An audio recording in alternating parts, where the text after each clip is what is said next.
Hello there. I hope you can indulge in a little longer than usual episode with my first guest to the podcast, Dr. Stacy Smalley, also known as the Sugar-Free MD. I appreciate how open and candid she is about her spiritual journey and how our faith of origin plays a role in the trajectory of our lives.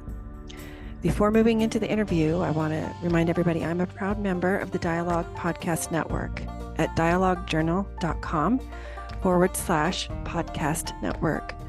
The Dialogue Podcast Network features shows by Latter-day Saints who wish to bring their faith into dialogue with the larger stream of world religious thought and with human experience as a whole, and to foster artistic and scholarly achievement based on their cultural heritage. I will leave the link in the show notes. I encourage you to check them out. Now on to the chat with Dr. Smalley. All right. Hey everyone, this is Megan Skidmore, and welcome to the Beyond the Shadow of Doubt podcast. I am a life transitions coach, and I work with families of LGBTQ plus of a conservative faith background. And I created this podcast in an effort to open up discussions about having doubts and questions and normalizing those and kind of shining the light on them, and that they can be a good thing, a healthy thing. Today, I have a guest with me for the first time. This is Stacy, and I'm going to give you a minute, Stacy, to introduce yourself to the audience and who and what you do. So Yeah, thank welcome. you so much for having me. I'm so excited to be here. My name is Dr. Stacy Heimburger. I am a board certified physician in both internal medicine and lifestyle medicine. So, lifestyle medicine is a newer specialty looking at using lifestyle changes such as diet, exercise, stress, sleep, all of that to treat chronic disease. So, I still work full time in the hospital, but I also am a life and weight loss coach. I came to life coaching after my second child turned one, and I was just really unhappy with my weight, and it was crossing over into all aspects of my life. I was just feeling like a failure everywhere. Like I was tired, and I felt like I was being a bad mom and being a bad wife and being a bad friend. And learning about coaching and sort of being able to take some of that power back as opposed to being powerless was really life changing for me. There's no other way to say it. Mm-hmm. So I lost about 80 pounds, Wow, good and for then you. wanted to become a coach myself so that I could help other people. Um, and that's it. I live with my husband. We're in Louisiana, and I have two boys, ages 4 and 6, who keep us very, very busy. Awesome. I love so much what you do, Stacy, and that you're incorporating life coaching into your first profession.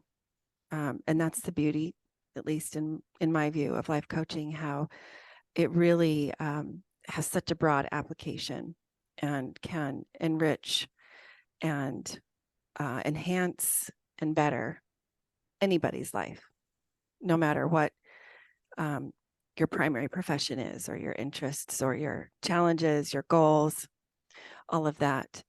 Now, you and I met not too long ago in Arizona at the Fearless Conference, the Fearless Business Workshop, right? Yeah.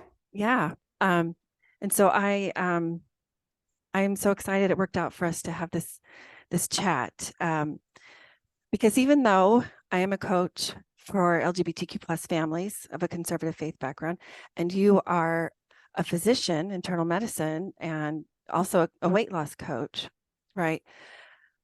We both grew up in conservative Christian faiths, Mhm. right? I Yes. believe you mentioned already that you grew up Catholic, or Yes. maybe that was in the the I pre-podcast did. chat. I grew up Catholic.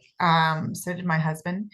We're Uh-huh. in Louisiana, like I said. So that's actually not the primary religion here.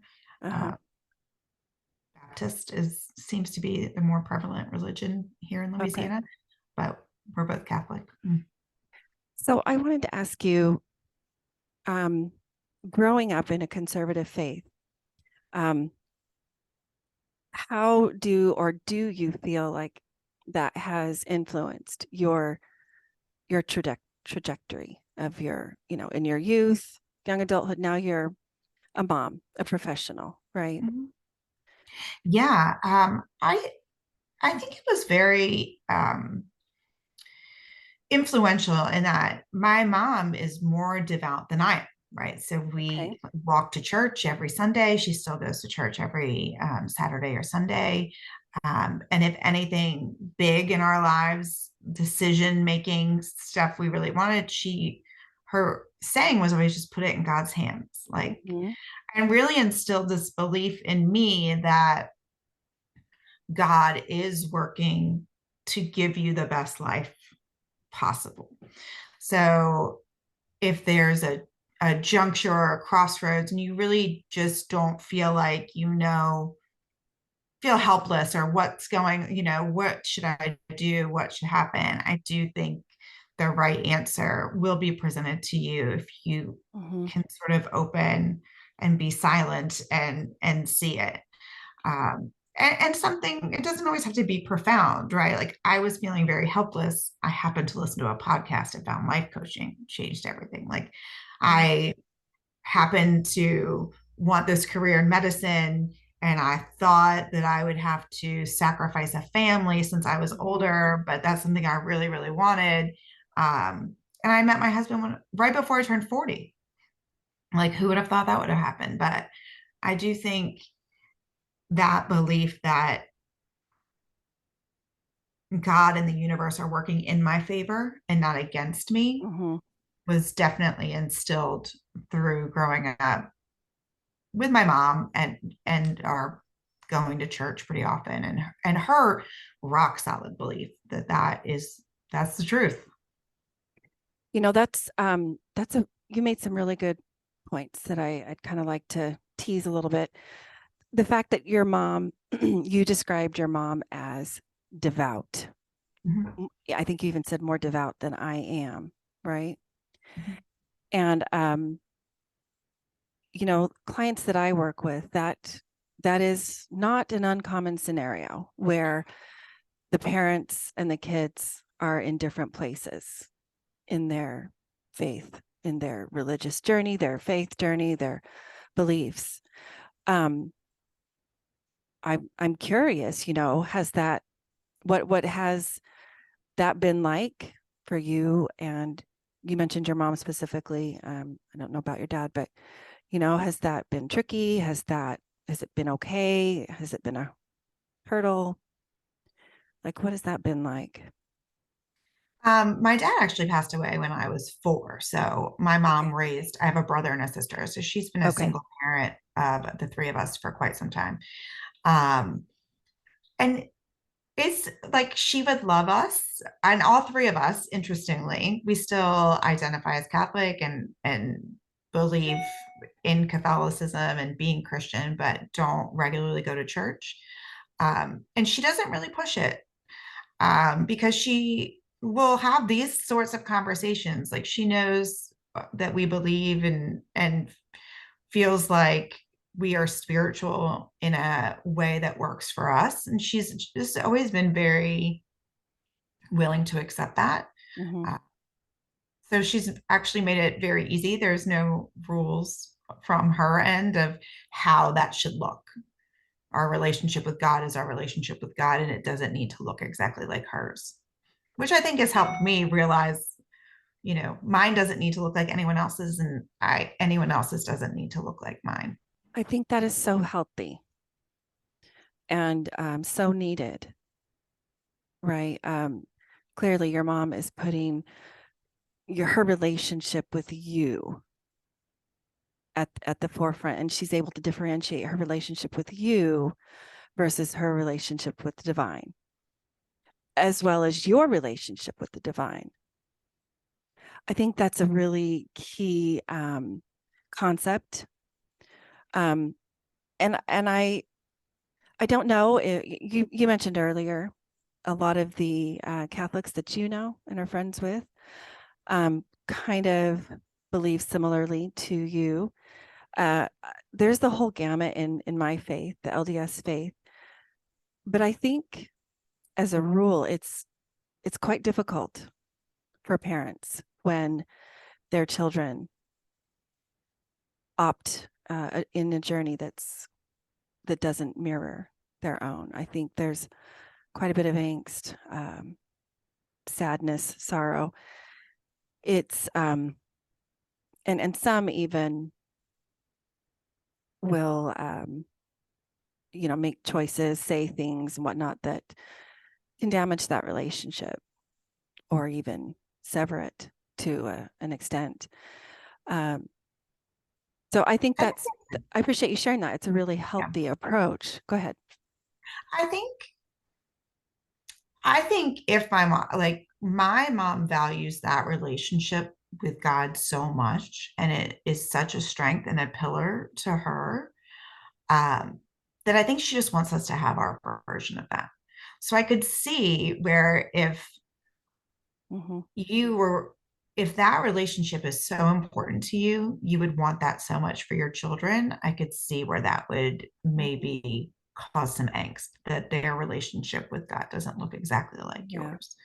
Um, I've also found in parenting, sometimes we are very worried that our children's actions reflect on us as a parent. So that the Yeah. most simple example of that is if our kid's throwing a tantrum, right? Toddler throws a Yes. tantrum, we think, oh my gosh, people are going to think I'm a terrible parent. I need to shut this down right away. Um, and so for me, like, I would never think that someone's a bad parent because their child's having a tantrum, right? I would actually have a Uh-huh. lot of compassion toward that parent. Like, we've all sort of been there. So that I just understanding that maybe my role as a mom is not to raise a mini me. My role as a mom is to give that love and support and space for whatever this person is going to become, that they have that support and know that I'm there no matter what that choice is, so that they can be the best them. They're not going to be just like me. They're, yeah, genetically they're half mine, but they're not going to be a mini me. They're not going to be a Right. mini of my husband. They are their own person.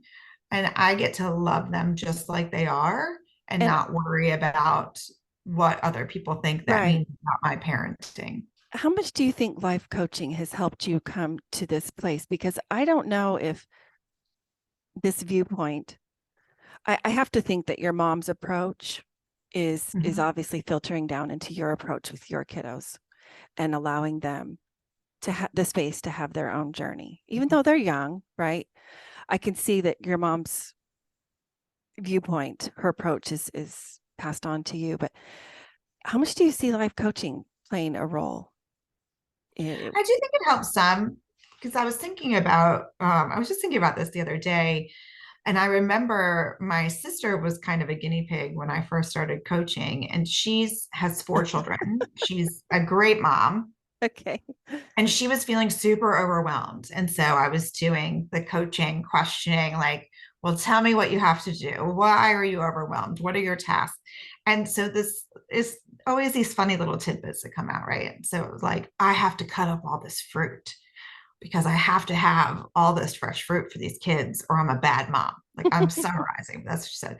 And so Okay. as my coach hat on, I was like, is there a fruit police? Like, where's the rule book on how many fresh fruits you have to have for each child each day to be a good mom? And so I think that whole conversation really changed me, because hearing me say that to her, I could internalize that too. Like, there is no rule book of what's a good parent. We get to decide what's a good parent. Like, there's no magic number Totally. of fresh fruit that's And going to make you a good mom. and There's your no, sister couldn't have seen that without you there to, or it would have been harder for her to see it without you there to point it out. as an I external yes, I source. still don't know that she fully took it in that Okay, that's fair not enough. true somewhere, but yes. So She's such a good mom and everyone would identify her as a good mom. So this like it's just so interesting how our brain works sometimes. I think one of the biggest concepts that life coaching has helped me internalize. I mean, I always knew there's a scripture that talks about there's opposition in all things. This concept of the rule of 50-50 just resonates so much with me. And I kind of hear that in the all or nothing thinking that you were sharing in the scenario with your sister, right? Um, and I think this spills over into religious or faith conversations as well. Um, there's this all or nothing thinking. You and I talked a little bit about this before we started the recording. Um, do you mind speaking to that a little bit? This idea of having, having to be all in or all out or 100% or else, you know, pointless otherwise. Sure. For me, that's especially true with my I'll say my relationship with the Catholic Church, right? The Catholic Church is not without scrutiny and scandal. And so for me, like it's easy just to pull away and say, well, I'm just going to distance myself from that because it feels hard to still say I'm Catholic when there's all these things I don't agree with. Uh, but that didn't align with, that didn't feel right to me. And so I really just had to take a step back and say, I still do agree with so much of the Catholic Church, and it's okay to not agree with all of it. I have, I cherish the moral compass that religion provides me. And we talked a little bit. I do think some of the teachings cross over most religions. Like we Yeah. want to be nice to people and non-judgment and forgiveness. Like those are moral values that I want to pass on to my children and that I do hold very dear. And so I love that I get that from my religion. I don't need to necessarily agree that women can't be like priests in the church, that, Mhm. you know, whole communities are excluded because of how they identify. I don't have to agree with that to um, keep this moral value that I cherish. And So, so, and I found I was at most of the people I know closely that I'll have this conversation with that are Catholic mhm. really have sort of teased that out for themselves as well. So I'm curious to know from you on a very personal level. You mentioned that there's scandal, there's things that happen that you don't agree with. You mentioned other subjects that don't align with you, groups that are excluded and whatnot. Can you kind of pinpoint where or when or how you gave yourself permission to to choose for yourself? How you felt about those. That knowing that it wasn't necessarily in alignment with what your faith of origin, the tenets of your faith of origin. That's a great question. Um, I think, in medical school and residency, everything is our schedule is pretty busy, and I wasn't going to church every week like my mom likes to go. And so I think that whole process probably started with that because I was having this internal dialogue like you're wrong and bad for not Okay. going. Especially like God has given you like this gift to be a healer and you're not paying respect. So I think there was some internal dialogue working Mhm. there. And I just had to really be compassionate with myself. And when I started giving myself permission to have a personal relationship with God that didn't need to look like everyone else's, I think all of this was part of that. So I can't say there was like a specific moment, but I think it was that transition of I am still a good Catholic, even if I don't go to church every week, because I believe in God and I believe in these values. And and I believe that I was granted this gift to be a healer and to help as many people as I can. And like, I feel like, I So don't know, I feel like I'm rambling a that's little bit, no, no, but no, no. It's beautiful, actually. If you could describe kind of an overall feeling, okay, think back to that period of your life when you were in residency in school and all of that, and you had that internal dialogue. This was obviously before you found life coaching, but you yeah. had that internal dialogue going on. Oh, I'm not paying respects. I'm not being a good Catholic. I should be going like my mom, whatever, right? But something in you decided, no, I'm still a good person, right? I'm still, you defined your your journey. You defined your path. I mean, can you remember the feelings that came up for you when you got to that moment of, and it might not have just been a single moment in time. Maybe there was a turning point. Maybe it was, a phase over the course of several weeks or even months, perhaps. Um, Just the feelings that you had. yeah, I mean, when I made that decision, or I maybe even as I was making that decision, it was just very peaceful. Hmm. Like I got a lot of peace. Um, and there was no, like, I felt very aligned, which I think we just like when I feel aligned, I do feel like I am being led in the right direction by God, by the universe, whatever Yeah, makes people feel good to say how they feel they're sort of being moved in the right direction. And it feels very peaceful to me, that alignment. And I felt that. And so, that's really um, beautiful. I appreciate yeah. you sharing that. A little bit ago, when you talked about how you were considering the path of going to school to be a physician, to be a doctor, and you were kind of going back and forth with, I'd be giving up having a family, right? Um, that's an intersection of quite a few different issues right there, right? First of all, education, higher education, role of women, both in the home, in the workplace. But then there's also the faith component. I'm wondering, like, what was that like for you? Did you feel or hear, the stories coming up for you? Like, that's, you talk specifically about feeling like maybe you'd have to choose one over the other. Obviously, present day, that's not the case.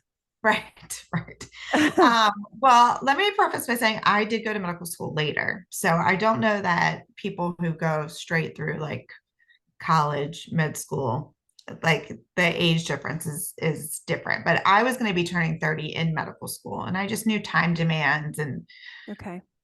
there's a lot of societal programming of like you should be married by the time you're 30, and I knew that I would be in school. And then part of that was my mom too, like she's wonderful, but that her voice, like, you won't get to have both.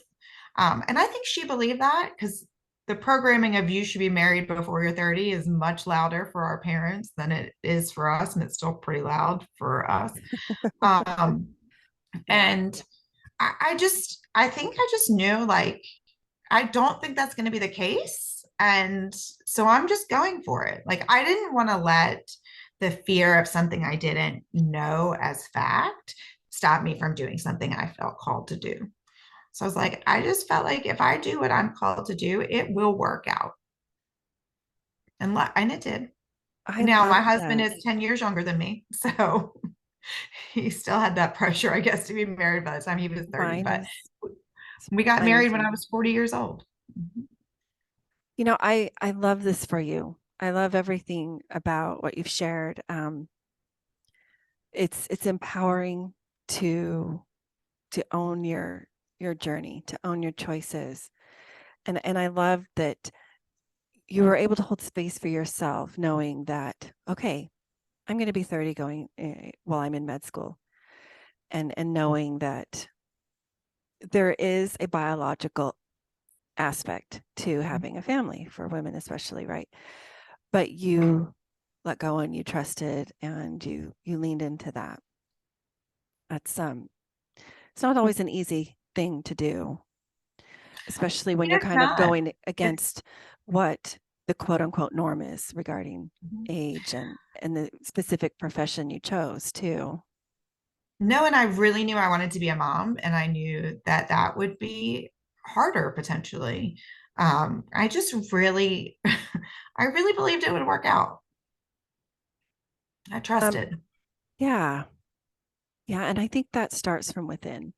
Um, you know, on my podcast here, I talk a lot about how having questions and doubts actually are a good thing.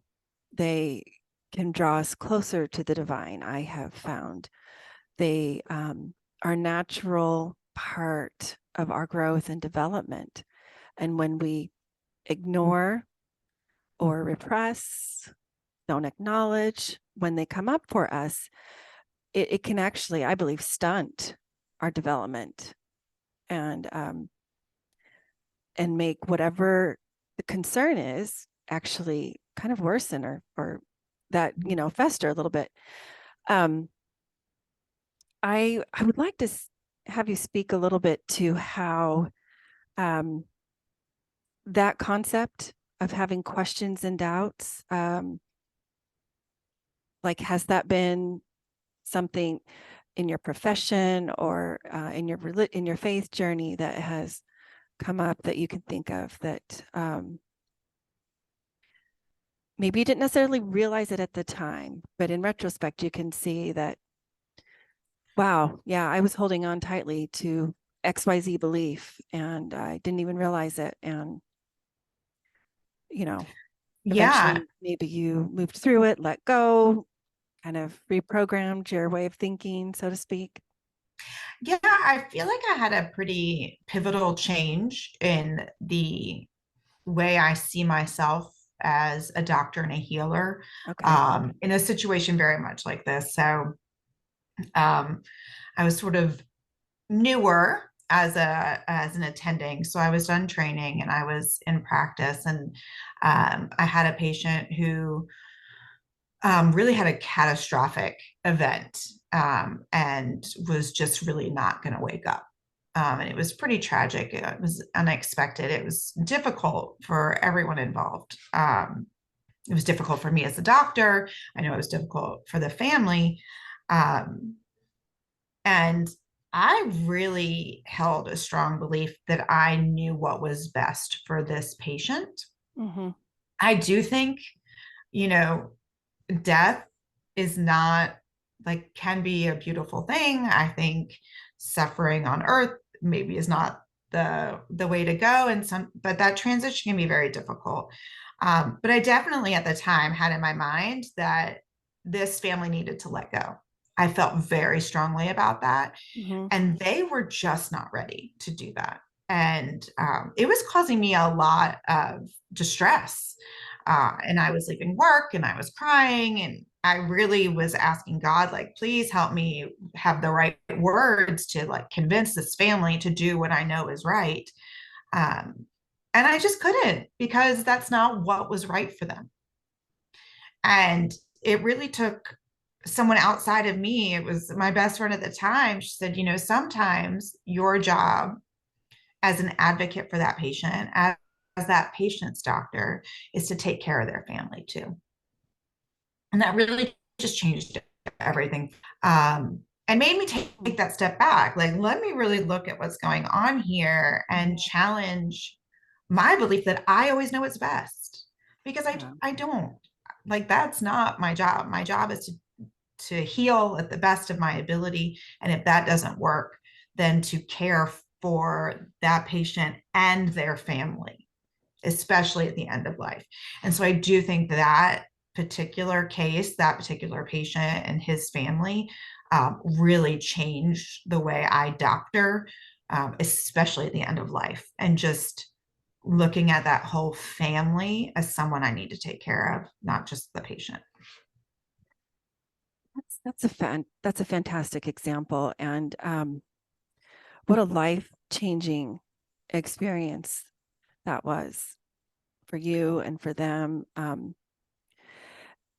There's there's so many things, as an outsider listening in, that so many themes that come up. I think it's really common for families to feel like they know what is best for their loved ones, whether or not what they believe is best is sometimes beside the point. I think if we can remember that it comes from a place of genuine love and care and concern, that can help us in navigating those differences. Granted, there was an extra piece here for you as the physician, but I can tell that you are loving, concerned. You're a good doctor. You care about your patients, and so there was that component for you too, feeling I like think reminding myself very to what you're saying, I think it helped me find that compassion that 99% of the time people are doing the best they can. And most people are making decisions from a loving spot. Just sometimes, like, we yeah, need a step back to, like, look at that and mhm, question, and is this the most right, loving thing I could do? right. And I think I recall you and I met a few weeks ago over Zoom, and I remember you shared this story. I think the patient had even spoken with you verbally a little bit about their wishes, right?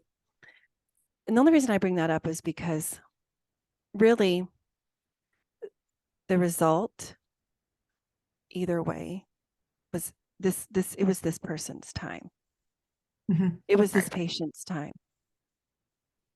right? Regardless of if you had put your foot down and said, no, I'm the doctor. I can, let's just pretend like you could have. I don't think legally you really could have, but or if the family took the reins, right? Either way, that outcome was going to be the same. Not to sound brash or harsh or insensitive, right?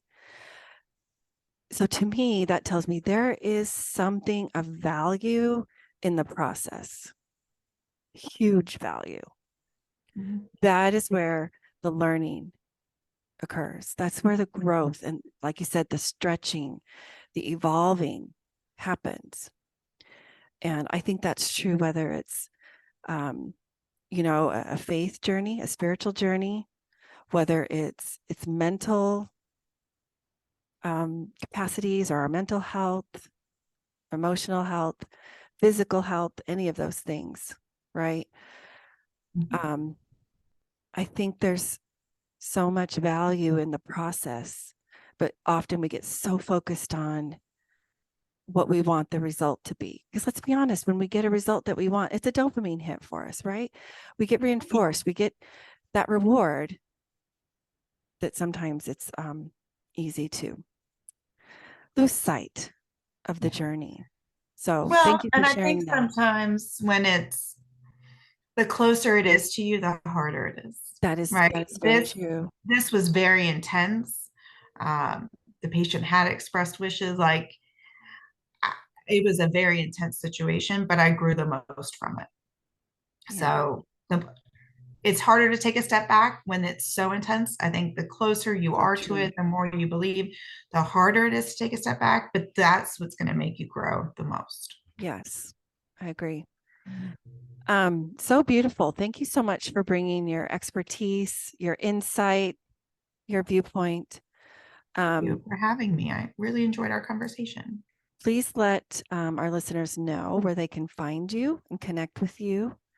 Um, and I'll also include that link in the show notes. Yeah, so my website is www.sugarfreemd.com. Um, you can /dinner and you can get some sugar-free dinners if that's something you want to start doing for your family. I am on Facebook as the Sugar Free MD and on Instagram at sugar_free MD. Yeah, and it's been a pleasure talking with you. Oh my gosh, you too. Thank you so much. Definitely take advantage of those sugar-free dinners. I'm headed there right now. Okay, thanks for joining me today, Stacy. It's been awesome. Thanks Thank for you so being my much. first guest. Oh, I'm honored. I'm honored. Thank you so much. All right, and thanks for joining me today on the Beyond the Shadow of Doubt podcast. Until next time.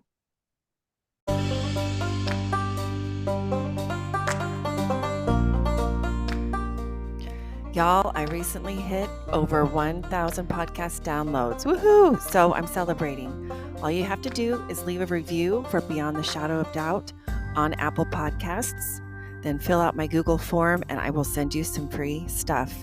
A conscious ink temporary tattoo and an LGBTQ themed Valentine designed by Pine and Spruce. This is not sponsored by either.